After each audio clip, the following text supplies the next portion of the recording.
the balmy shores of sunny Florida to the cold winds of Chicago and everywhere in between, you're watching the Red Wemette Show, live, coast to coast.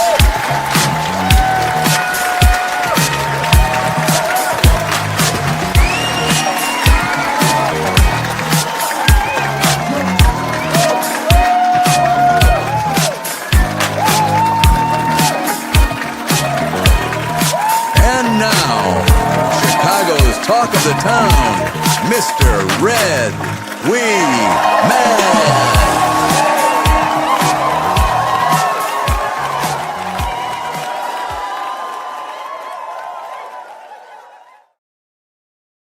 Hello, folks. Today is January 5th, 2026, and I am Red Wemette. And this is the first show in 2026, first Monday. So welcome. And Lonnie, how you doing? Smoke that like button. Share and support the subscribe. Thank you, buddy. Timothy Foster, how you doing?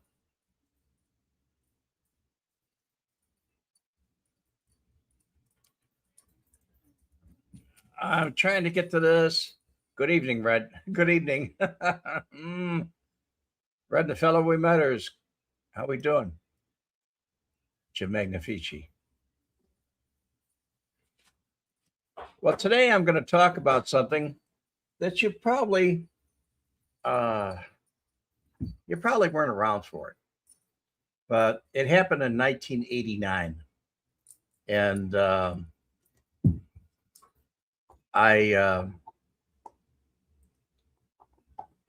tried to put a copy of it in the description, but there is a copy of it on my Facebook page, and it's a newspaper article, and it happens to be in 1989, right after the trial of Frank Schweis, and Frank Schweis was on trial for extortion with Anthony Daddino,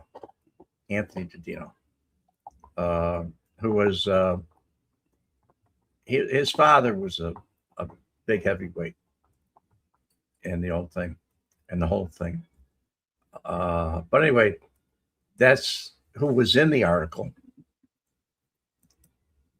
Happy New Year, Tuna, Big Tuna. How you doing? So anyway, why don't we just get to it? Mo, how you doing, guy? Good evening, Red. Good evening, everybody. Thank you, Mo.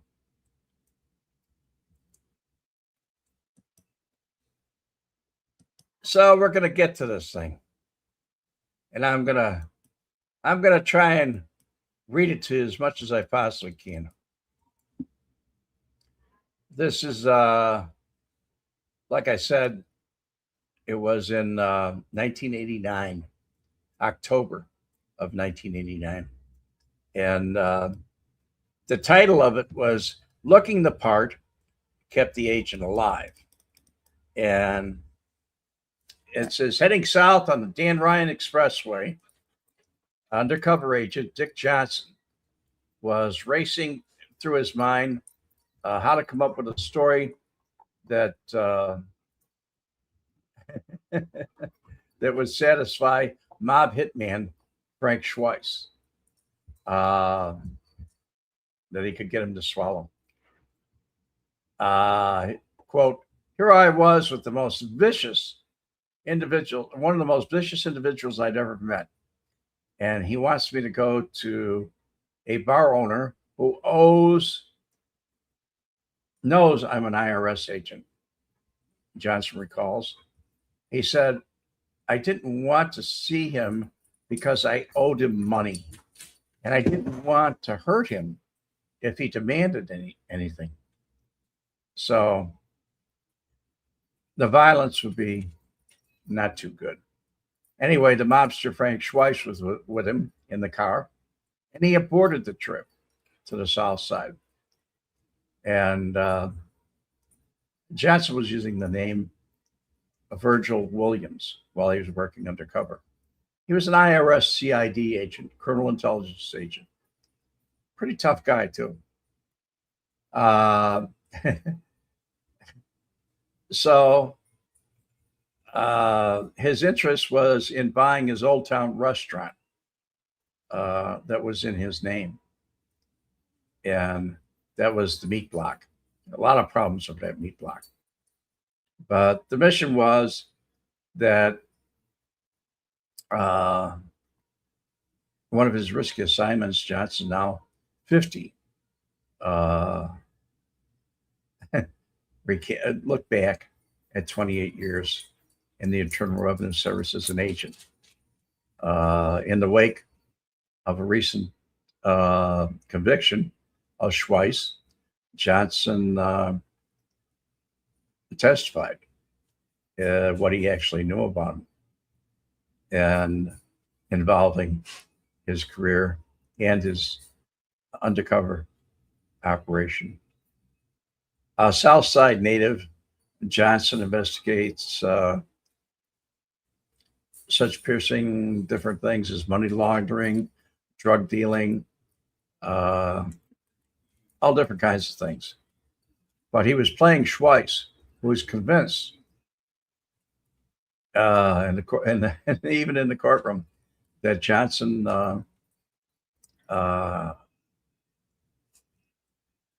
was there bona fide, and Schweis was tried to convince everybody else that he didn't have any mob ties. We could sit in the restaurant and he'd look out the window and point to people as they passed, and he'd say,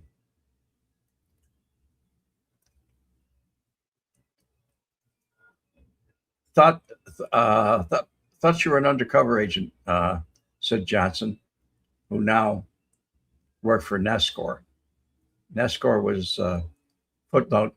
Nescore was a company that Andy and Rich Lucas started, and I actually worked for Nescore in Florida, but a private investigation firm based in Hillside. I'd asked Frank Schweis how he knew he could tell the difference between an undercover agent, and he said, "I can smell him." He sat right there with him. Johnson befriended Schweis while posing as a prospective buyer, and by the sale, he could close the deal until politicians for the proper licenses. He needed a liquor license. If he'd have closed the deal, though, he'd have been screwed, because Schweis was just going to hurt him and take the liquor license away, take the whole place back.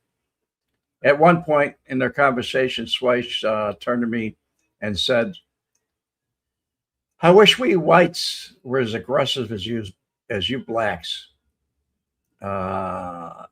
Johnson recalled. I almost choked. He said, "This is a guy who was more violent than anybody I ever met, besides Joey Lombardo, the West Side boss."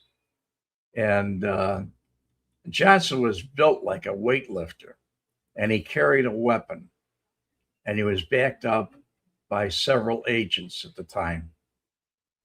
But he said, at times I was frightened. Fear is a good thing to have. It keeps you from getting killed. Part of the trick of being an undercover agent is to look the part. And he said he did look the part. So that was the title of this whole thing. Looking the part kept an agent alive. And there's more to the story, but I don't think you really want to hear it all. I thought it was something else. It really was. You know, the odd thing about this is I I wasn't afraid of Frank Schweis. And I didn't have a bunch of agents backing me up. And I met with him all the time. I mean, there were times when I was with him alone. I didn't like it, but my edge was he knew me for 20 years. And that was my way in. He was positive that I wasn't a mole for the FBI. That's the way it was. So, anyway, getting back here, Mo's saying, welcome. Good evening, Red. Hello, everybody. Tech Tornado. This is really happy for America. Okay. Hey, Red, Schweis is one of my favorite subjects. A smooth operator.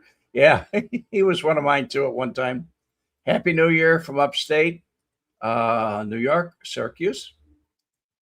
Tim Peroni. Yeah, happy New Year and good afternoon. Annabelle saying hello. Hi, Tim. This, I have no idea what it means, but whatever it is, thank you for stopping by.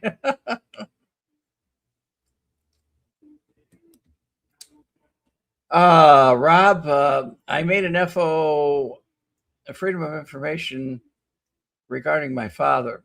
I'm confident that he was an FBI informer for years, a few years, and then was a bookmaker. The Fed said we can't agree or deny. No, they can't. They don't have an option.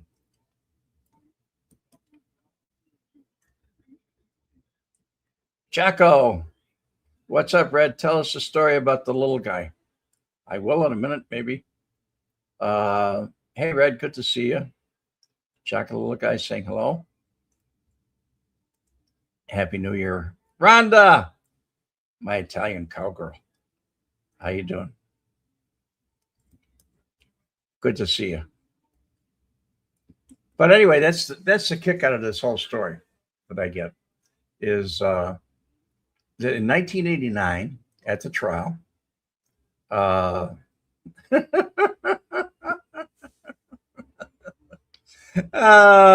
love you, Bill. Maybe the Alpha guy is still blitzed from New Year's Eve. Maybe. The crowd.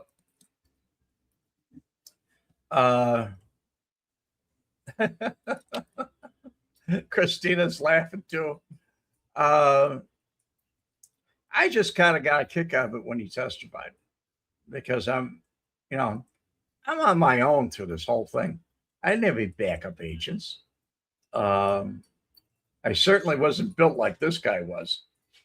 And he was a black man. He was a large black man. And I mean, not large in the sense of being fat. He lifted a lot of weights.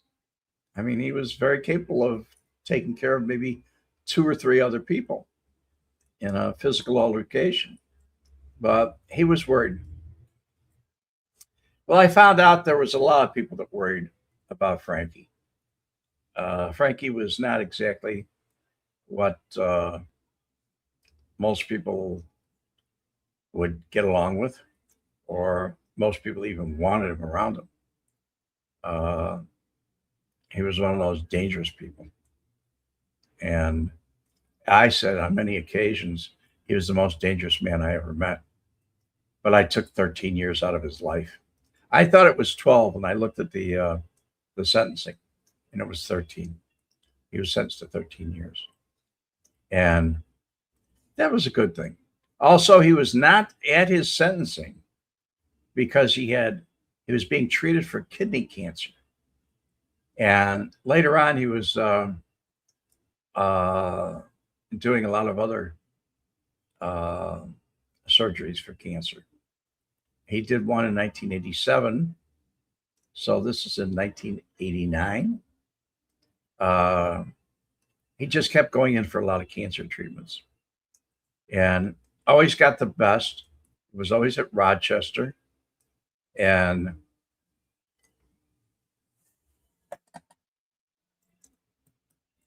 Red, who do you think? This is not the first time somebody's asked me that.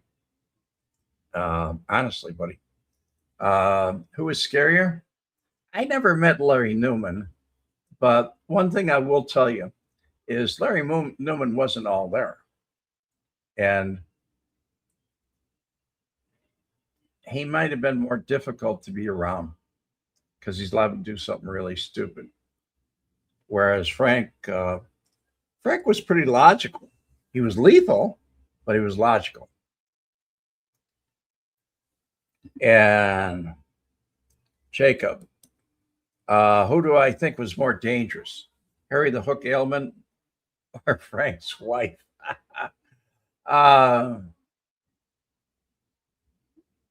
Sophie? I mean,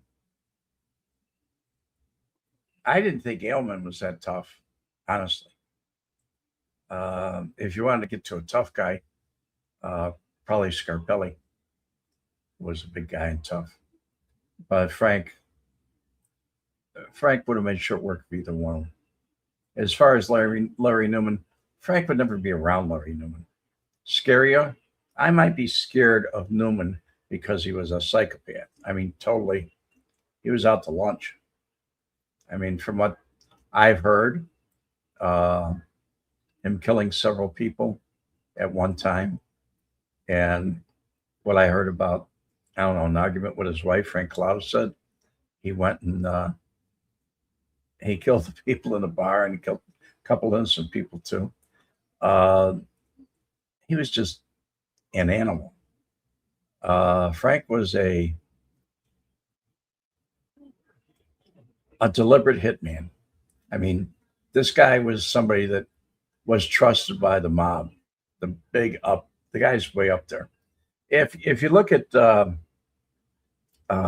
Larry Newman, Larry Newman never talked to any of the bosses.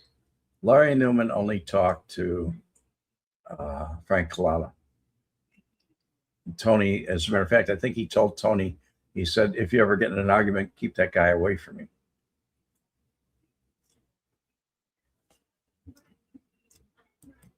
Red, I get the impression that Frank Schweis would have been an SS guard in the death camp. He would have had no moral problem with it, period. That was it.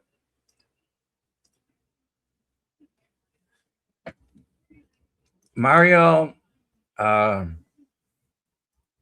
don't remember why Tony Borsellino was killed. I think it was he was murdered for using the boss's name and collecting money that didn't belong to him. But don't quote me on that. And it's something I didn't know Tony Borsellino, so I really can't tell you that way. If you're going to talk about something with Tony Spilotro, I'd probably be able to tell you more. And people like to hear about Tony. Tony was a great guy, a very close friend of mine. Kind of like my buddy Dan. I mean, he was Larry Cohn. Hey, Red, enjoyed your recent video when you were young and crazy. Yeah, and I was that way when I met all these people, because at that time period, when I was riding a bike, motorcycle, I was in between back and forth. I was vacillating between becoming a full-time biker or becoming a full-time thug. And it wasn't good. Wasn't good at all. How many fights did I see the little guy Spilotro in? None. Most people walk very lightly around him. In the early years, like 1968, 1969, 1970, I never saw him alone. He was walking with Irv Weiner, or he's walking with Joey Lombardo. He was with more than one person. Phil Aldericio. He was with him a lot. And he was not alone at all. And what he used to do was, he was an easygoing guy, very easygoing.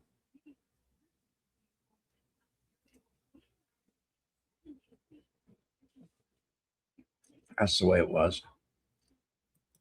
Glad you changed your mind and became a successful businessman. I was a businessman day one. All I was thinking about was money.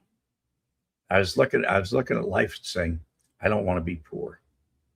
I don't want to have problems. And I'll do whatever I got to do to get it, to get the money and get done. And at that time, some people criticized me for it because they say pornography is so filthy and it's ridiculous. I know that my family, they weren't exactly pleased about it, but I still didn't go around killing people or hurting people. Wasn't the kind of thing I wanted to do. If I did hurt somebody, believe me, they deserved it. I mean, they really had to rock my boat in order to do it. So, but I never saw Tony in any fights. I heard about some of them, and Tony carried a 38 in his waistband, and I've never carried a holster.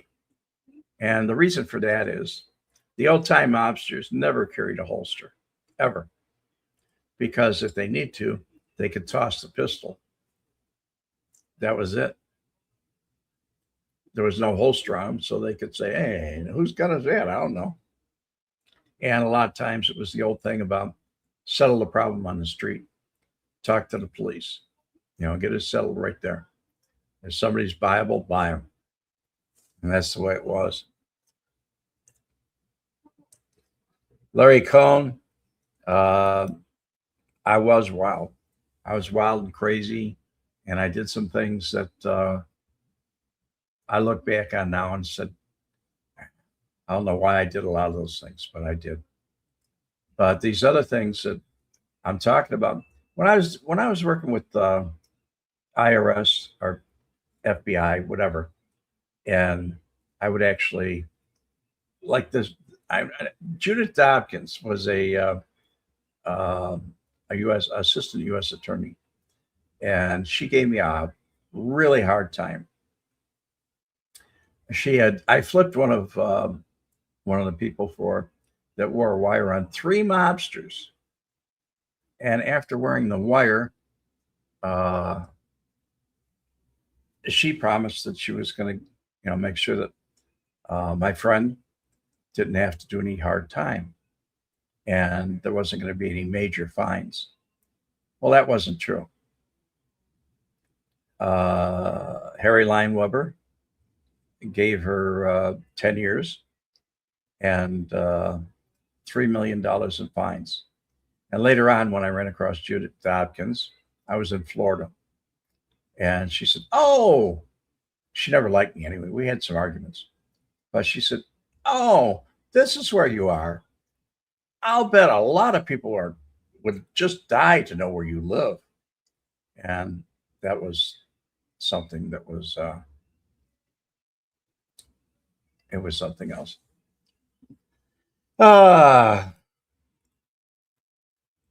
This is secondhand. An associate, a lot of things are secondhand. An associate, no name, for Ricardo wanted to retire. And Ricardo said, we have a lot of soldiers to feed. There's no doubt in my mind about that. Rob, I'm sure it was said because it's true. No, I didn't, Jim. I never had anything to do with the Elmwood Park crew. And on top of not having anything to do with the Elmwood Park crew, I get a kick out of Bob Cooley and several other people that said, oh, the Elmwood Park crew is the strongest crew. That is bullshit. I mean, they were never the strongest crew. If you go back in history, it was always the Cicero crew. That was the strongest crew. And then in between that time, the Grand Avenue crew. At the end, you're talking about 1994, 1995, that area. Then it was, I mean, the Heights was a strongest crew at one time too. Chicago Heights. That was when Capone was alive. But through the 90s, 95, 96, that's when DeFranzio was there and he was the boss. And there was nobody left. I mean, Cerrone was in prison. Everybody's in prison. So, in my opinion, and only my opinion, they were scraping the bottom of the barrel by the time they got to Elmwood Park, because the heavy hitters were gone, really gone.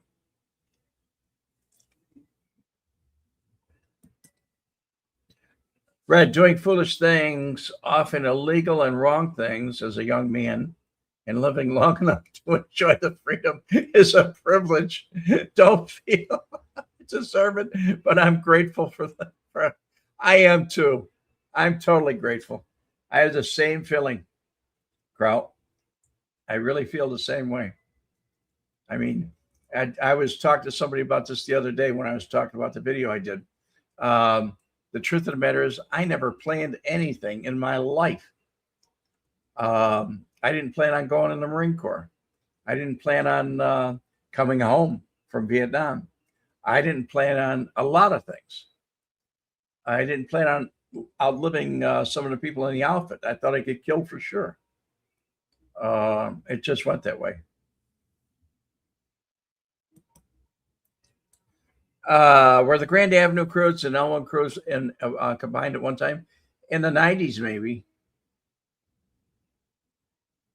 It might have in the 90s. I don't know. When I was around in the 80s and the 70s and the 60s, no.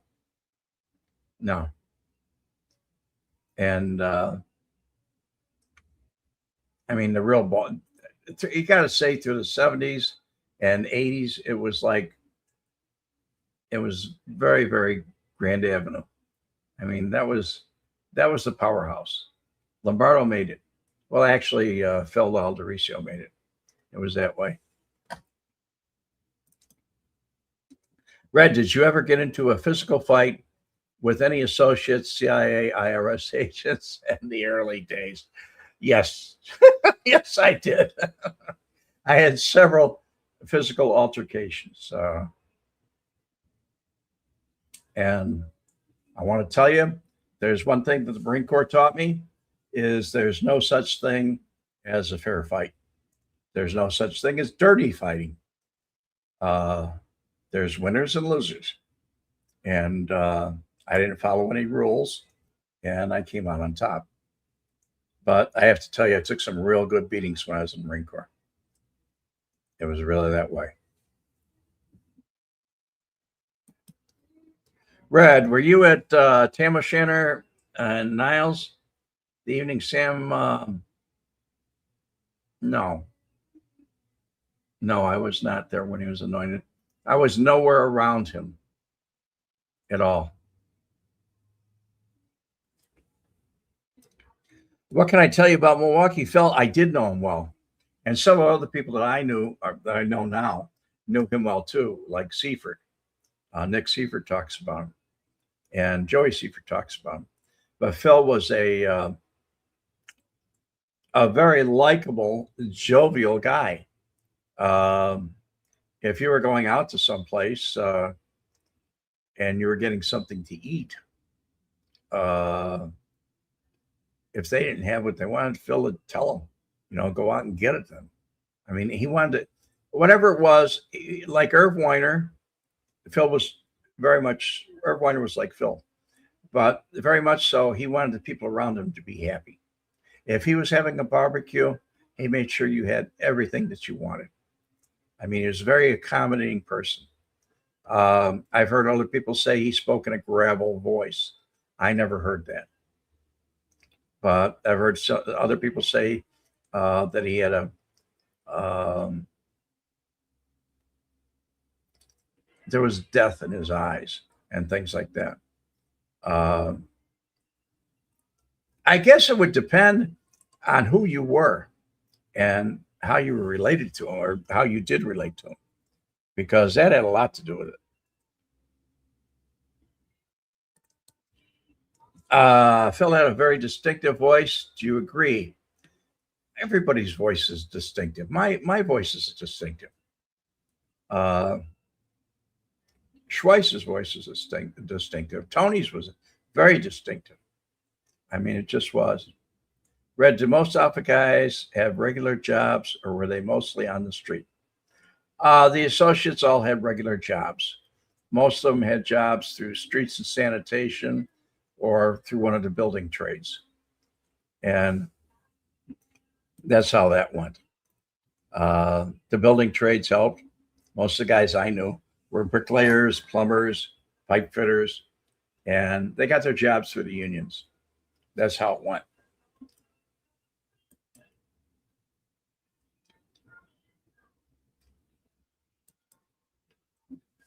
Timothy Foster. Why did they call him Milwaukee Phil? He was from Chicago, wasn't he? No, he was originally from New York. But he came to be called Milwaukee Phil because he was up by Milwaukee and he was boxing up there. And his real name is Felix. And I believe it was Belliastri, the boss up there in Milwaukee, said, we can't call you Felix. It sounds like a sissy's name. So they changed it. And later on, he was known as Milwaukee Phil. But he was running in his early years, Timothy. He was running back and forth to Capone headquarters in the Lexington Hotel, asking for a job as a runner or anything. And finally, they gave him a shot. And he was a go-getter, another big guy. Yes, some people worked at the convention center. Some people worked at McCormick Place. All those were union jobs and mob jobs. Aldericio. That's Milwaukee Phil. It was nice. It was a good time. It was a very good time in history. I mean, there were a lot of good things going on back then. It was just one of those things. But the guys that did work undercover, like Dick Johnson and some of the other guys, they may have had backup, but believe me, it took us to do it. Here we go, RV Doc. Red, do you know anything about George Sayre or Billy Skidmore? No, I don't. I know nothing of it.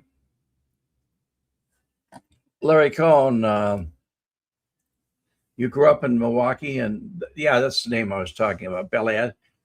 What's his name? Frank Belliastri?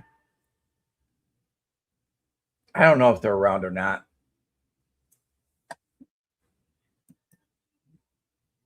I really don't.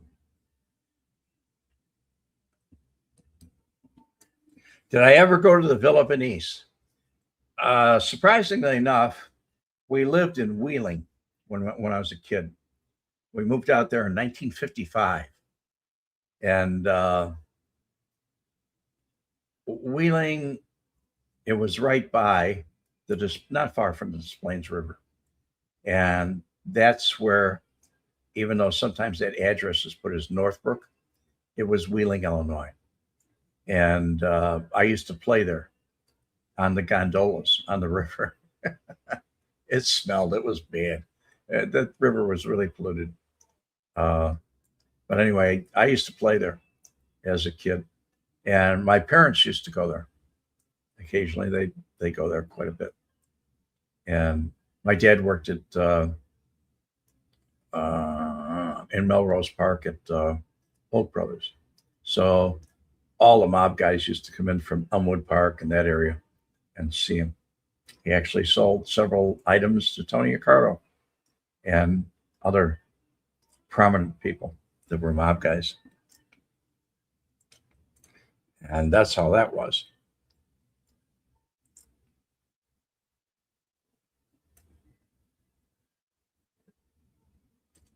Did I ever have any dealings, Philip Dilbert? Did I ever have any dealings with a guy called the Pizza Man? No, did not. Al Tortino? No, never did. There was a guy by the name of Little Tony that I had some dealings with, and Little Tony disappeared.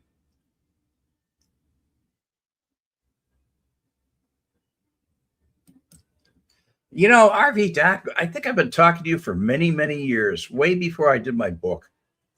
Chain of Lakes, Pasteki Bay, Big Dam Outfit Playground.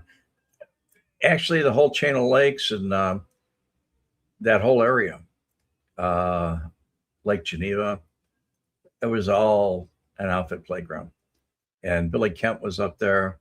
He was building things left and right. He was the construction man.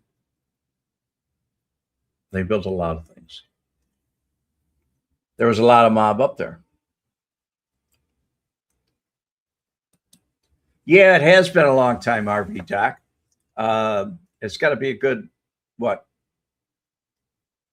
20 years, 15 years? You were selling boats? I think I called you. We talked on the phone several times.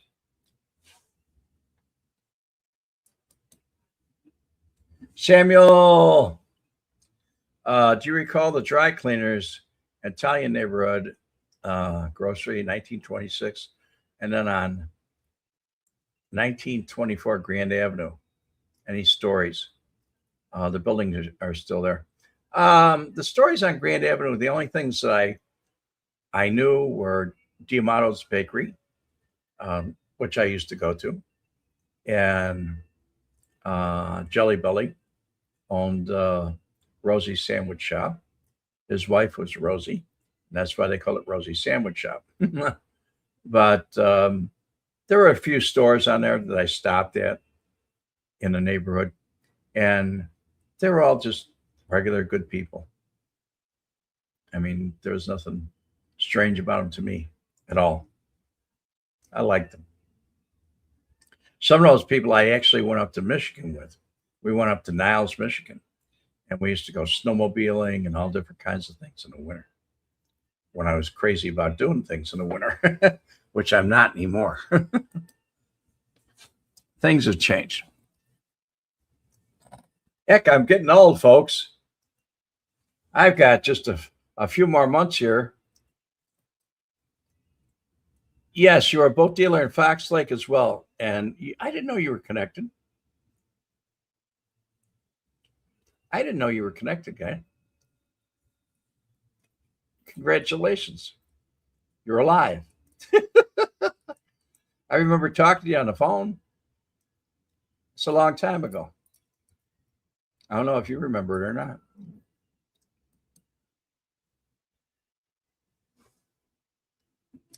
Sometimes when I was talking to you, you talk about you had to let me go because you wanted to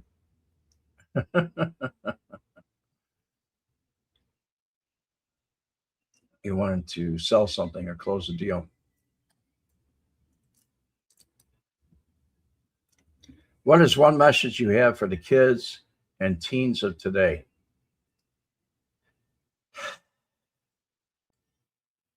Educate yourselves, get educated, and learn as much as you possibly can.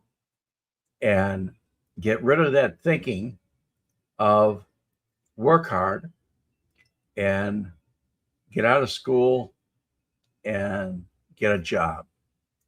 Start thinking about how you can go into your own business and how you can be your own boss. And that may be a lot. It may be a lot. Yes, it does ring a bell. Fox Lake. Lake Harbor. I remember that. But that is my message for young people today. Teens. If you have the kids and teens of today, what is the message for the people that have them? Keep your eyes on them and keep them alive. Keep them away from drugs. Keep them away from all the other bad stuff. I mean, I lost a son. I don't even want to talk about it. I'm not going to talk about it. Did you ever meet Evel Knievel in Chicago? No, I met him in Berwyn and Cicero, in that area, and then eventually he went to trying to think of the name of the place. It's on the south side, and he did a couple shows out there. He was very good. As a matter of fact, there's a guy I called recently. His name is George Herstack. George became part of his party. I knew George when I was a kid. We grew up a couple blocks from each other. And George became part of his entourage and went with him. He traveled all over the country with him. And when I spoke to him about 2 weeks ago, George said that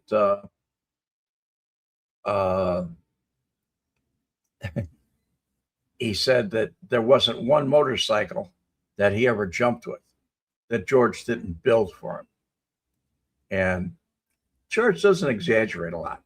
He's been through a lot of things in life. I'm surprised he's still alive. He's my age, but he had a very rough life, very rough life. And he talked about some other things too. George had a school called American Motorcycle School.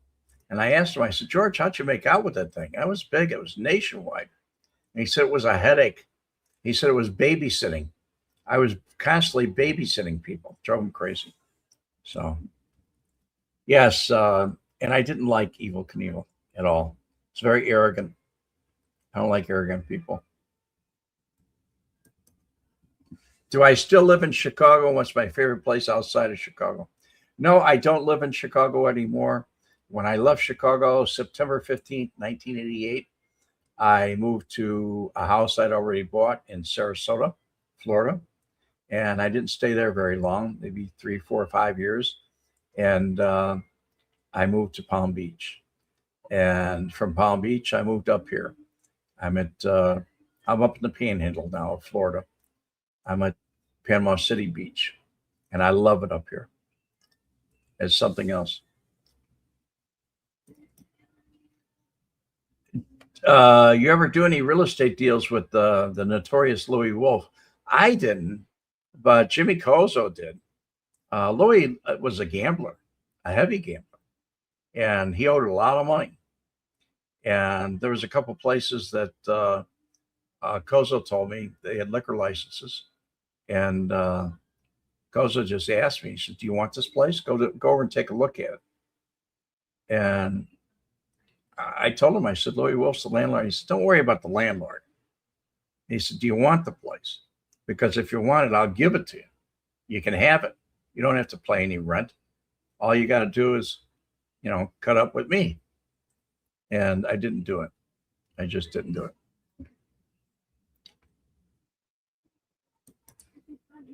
The crowd. Best advice for young folks is work with your hands and try not to believe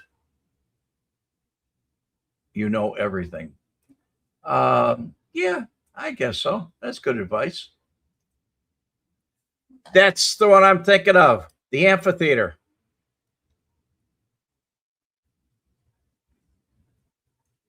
I think Lowe owned the amphitheater and auditorium. He had the front for the mob. And that was where Knievel actually was at the amphitheater that he played. And I went and saw him. We're talking about 1965. We're talking about, nobody really knew who he was at that time. Yes, Bob Conrad, the actor, was mobbed up. I saw him at several times with Tom Selleck and other people over on a place called the Bird's Nest on Wall Street. It belonged to Billy Kent. There were a lot of people that hung out there. It was a very nice place. And I never saw him to be anything but a lousy drunk. The other guys I really liked a lot. I never got close to them. I didn't want them.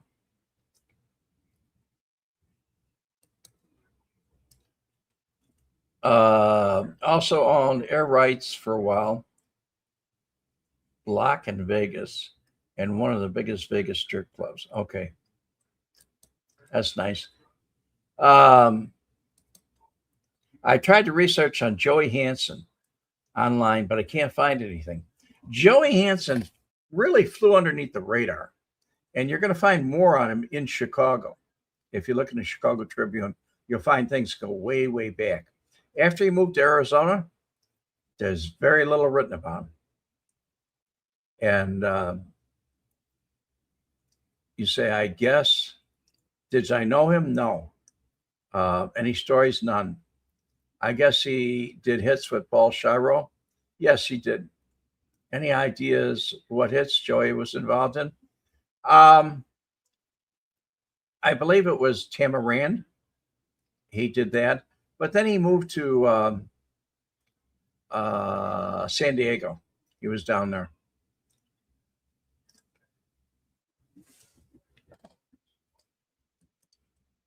You're talking. I'm in talks with coming out with The Godfather 4. Interesting. I don't know if it'll even sell. Can you imagine the chief of detectives running his own burglary ring? Unbelievable. Yeah, I can. It's been going on for a long time. There are a lot of them. I mean, if you're talking about Bill Hanhart, that's, it just was what it was. I never trusted Hanhart. I never talked to him. Actually, Brazak was a friend of mine. I was always over their heads. I didn't mess with the little guys in between. I think the Indian was involved in trying to move in on the Indian casino. You're thinking wrong. You're guessing, guy. He had nothing to do with it. That had all to do with the Elmwood Park crew and Wings, Carlisi. Why do you do that, Bob? Rob? You're all over the place, guy.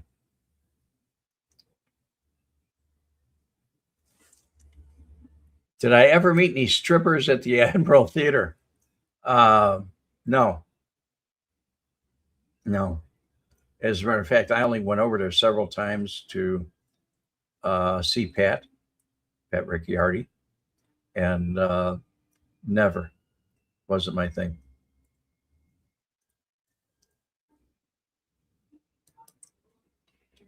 Most cops were on the take here in McHenry County. I don't doubt it, man. I mean, it was everything you could have back in those days. How about the old wrestlers? No, I never got close to them either. I didn't want to be. I was a different kind of guy, man. I wasn't down in the trenches. Red, you care about the wager on the upcoming Packers care game? Losers, winners? Not really. I'm going to get a coffee, an Italian sandwich, or beef. Loser also. Thank you, Bill. But you know something? I gave up on the NFL many years ago when they started doing all their expansion teams. And they really expanded. This is like in the 90s. And I got blocked out from watching games, even though I paid for an independent satellite, 10-footer, a big 10-foot satellite. And I used to go through a company called the Superstar Connection. And they would tell me, nah, we can't give it to you. I mean, we could, but if we did, we'd lose our rights to distribute it. So that's when I said, the heck with this. And I lived in Sarasota then, and they blocked me out from Miami games. They blocked me out from Tampa games. Later on, they blocked me out from the Jacksonville Jaguars. And I said, that's it. I've had it with the NFL. I stopped watching them. I watched a little bit the other night of the game, and Chicago lost. Packers and that's always been a good game. The Packers and the Bears.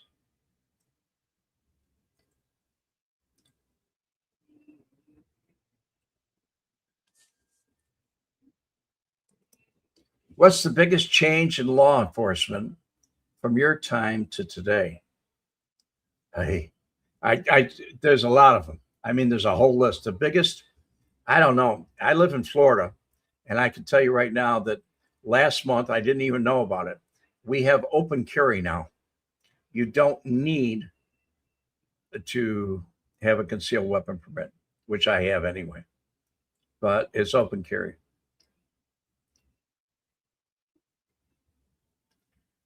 It's just other things that changed. I don't know. It's a little weird after.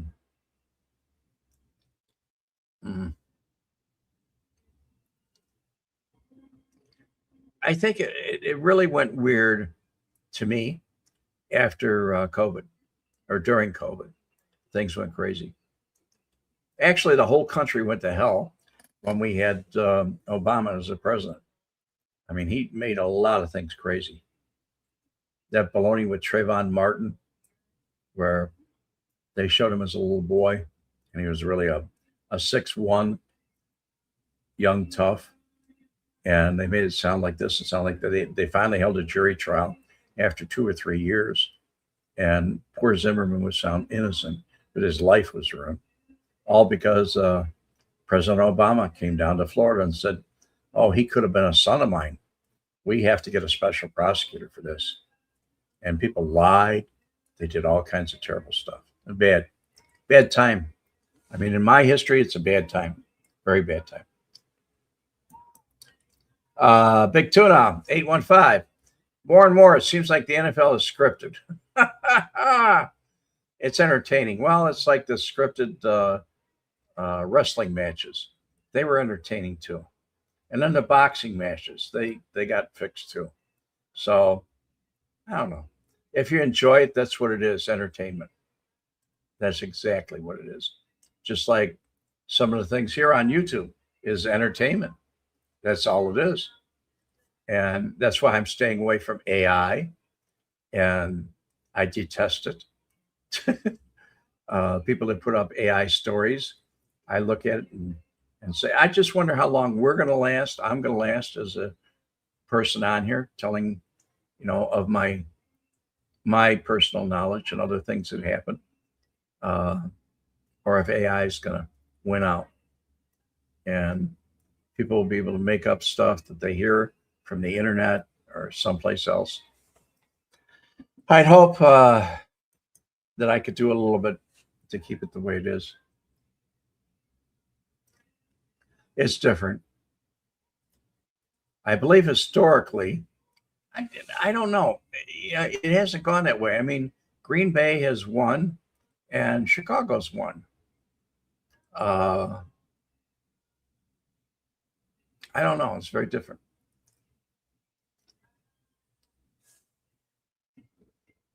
Nick Solosi's movie? No, none yet. As a matter of fact, I tried to reach him to have him on the show today. Mr. Solosi. Couldn't reach him. Maybe because of the holidays. He might be up with his dad.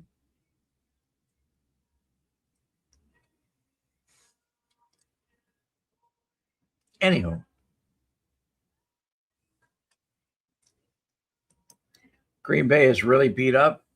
Usually by the end of the year, they're pretty much hit. But they might be beat up now. That's what I really look at, Howard, is I look at the injuries and I also look at some of the other things. But if you can't put points on the board, you can't win. And one of the things I do like, other people don't seem to, is when there's high scores on the board. Doesn't bother me one bit. That means they're out there working.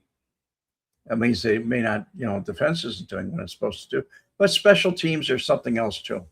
I mean, you never know when you're going to have turnovers. The kicking team, the receiving team, all your special teams. What I haven't seen in a long time is the onside kick, which I love.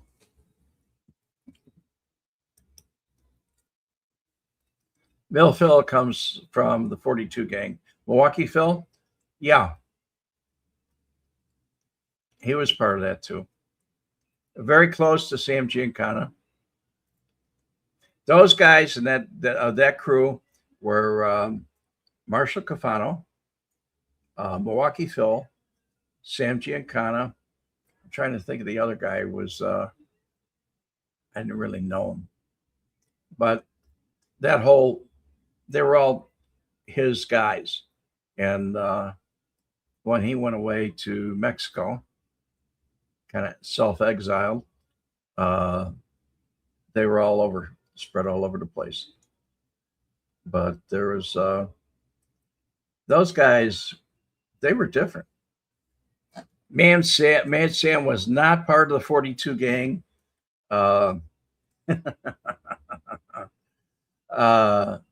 Mad Sam was he was a money maker. I mean, if he hadn't got fixed up in prison with cash to lend, he probably wouldn't have been who he was. But Mad Sam was kind of on his own. Phil sent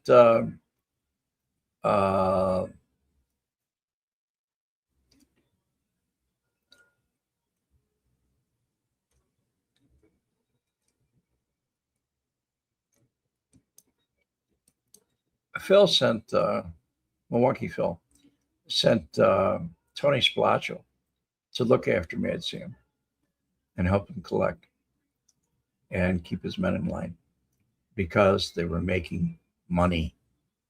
That's why. A lot of people had that preconception that his orneriness and meanness came from Sam, Tony Spilaccio's, and it didn't. Not at all. It came from Phil.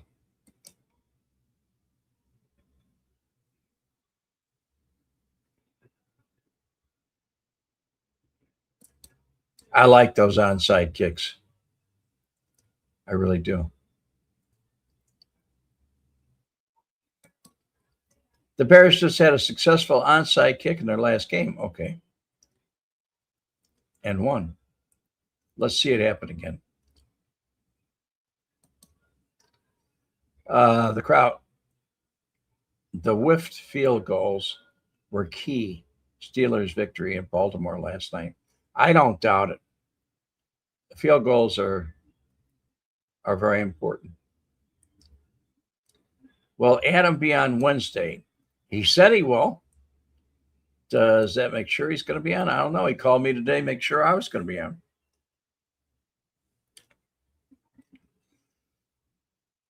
Here we go. Whacked ham sandwich. How you doing, guy?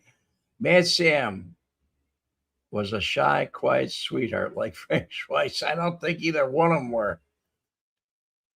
How you doing, Tony?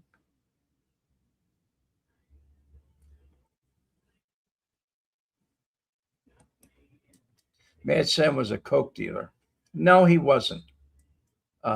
He'd have other people do it for him, and he'd just collect the money. He wasn't a coke dealer. He never got his hands that dirty. He only killed people. He only beat people. And then he really didn't do it. He had other people doing it, and he was there with a firearm or a cattle prod or something else, a weapon, because Sam couldn't fight his way out of a paper bag. He was old, and he was stupid by then. In his younger years, when he was 50 years old, he was capable of a lot of things that he did. He was treated women very bad. He was a bad person.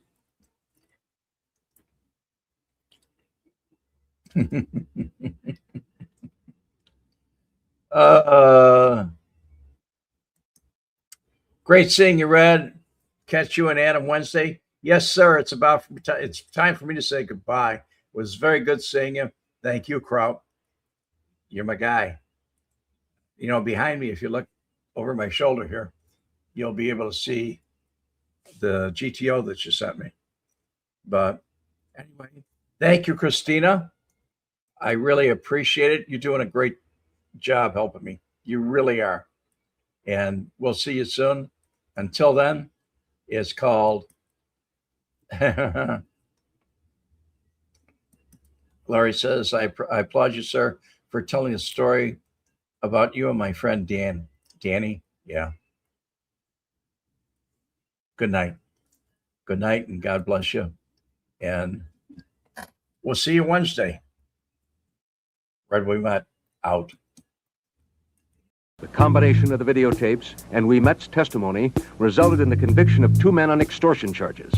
One of them was Frank Schweis, known in syndicate circles as the German, a feared mob terrorist and a suspect in a number of gangland murders. He was described to me by other outfit individuals as the most feared hitman. And as he said to me, my reputation precedes me, son.